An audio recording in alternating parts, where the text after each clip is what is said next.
Just a heads up before we get started, I prioritize showing the full run over trying to explain everything, so you're going to see me dip in and out of here a few times. This one is for the lucky people who rolled lifesteal on their core weapon. If you didn't and don't plan to, you're going to want to check out the other video with the Elementer.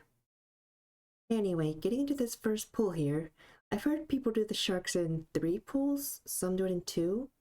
But when I tried that, I found it was pretty easy to lose a few mobs. But I don't like either of those methods. Instead, here's something I think is a bit more efficient. What I'm going to do is AoE until I feel the pack is sufficiently thin, then move on.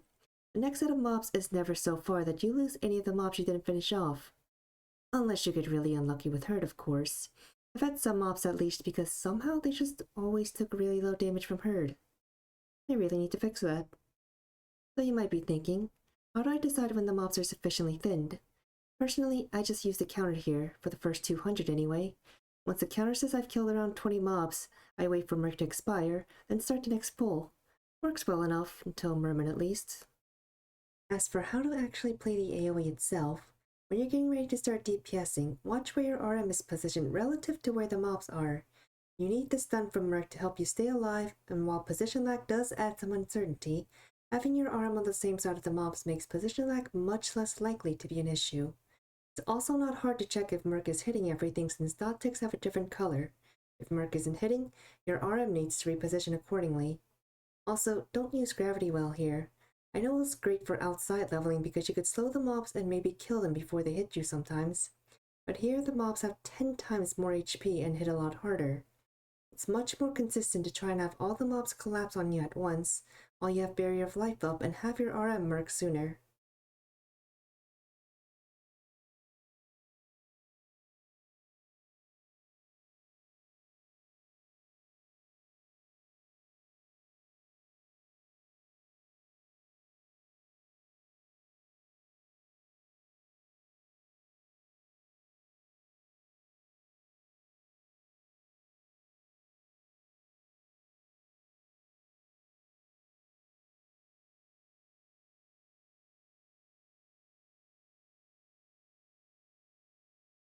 Okay, we're at 60 sharks now, so I'm gonna go ahead and pull these into the first group of mermaids.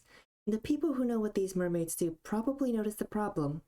And yeah, I assure you it's still more efficient than finishing the sharks. The thing about mermaids I've noticed is they actually don't cast as often as I thought they did. So, with the relatively small number of mermaids we're pulling here, and by making sure the RM stands just far enough to avoid overlapping the circles and stunning them with Merc, I can actually convert the Mind Shatter, and it won't get instantly reapplied. Sometimes.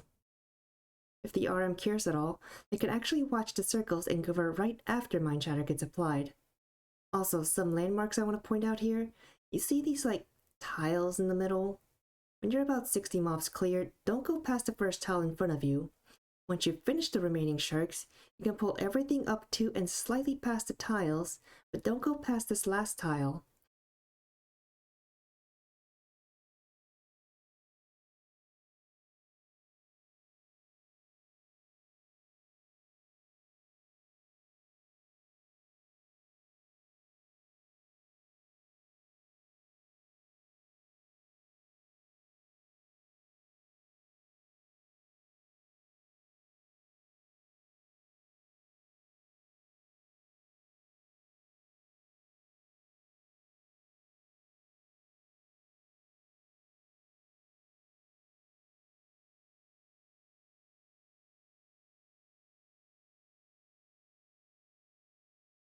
Once you've cleared 100 mobs, go ahead and pull everything up to where the chest is.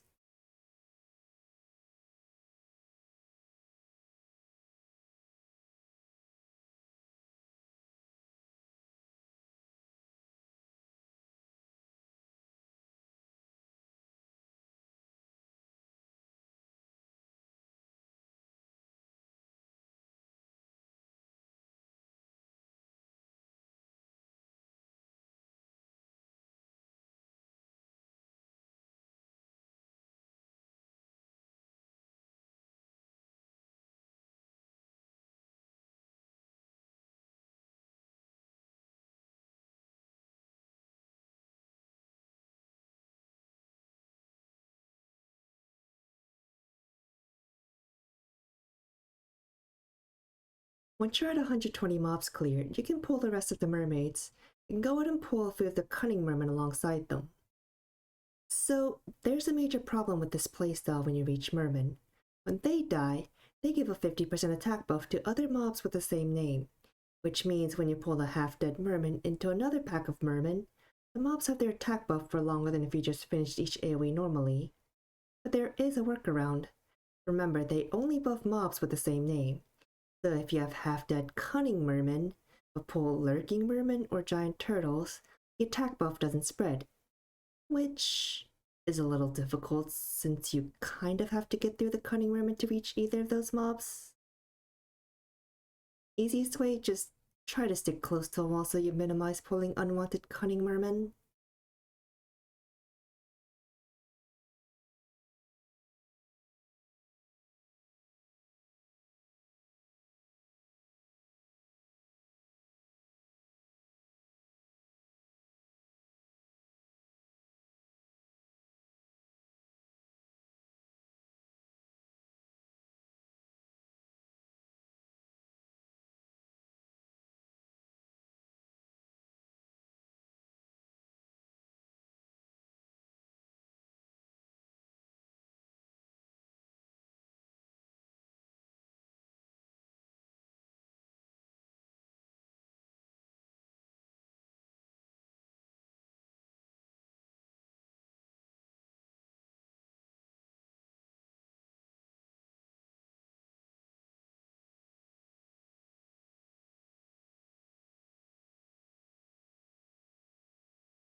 At this point, you'll notice we hit the 200 mob requirement, so you can't really use that as a counter anymore. Also, the dungeon is an open field, so there's no fixed path on how to do this. I stick to the right wall first here because it leads to the teleporter in case I wipe, which... You'd think I'd be better than that after 100 runs, but as it turns out, I never learn. Anyway, there's no easy guideline on when to stop AoEing and go to the next pull. Best I recommend is just roughly try to eyeball once you're down to like 10ish mobs or so. That's all I have to cover. I'm just gonna let the rest of the video run, but it's really just gonna be more of the same. Have fun, and good luck with the boxes.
4237 with healing curse and only a refresher roll? Damn, that's one of my better runs.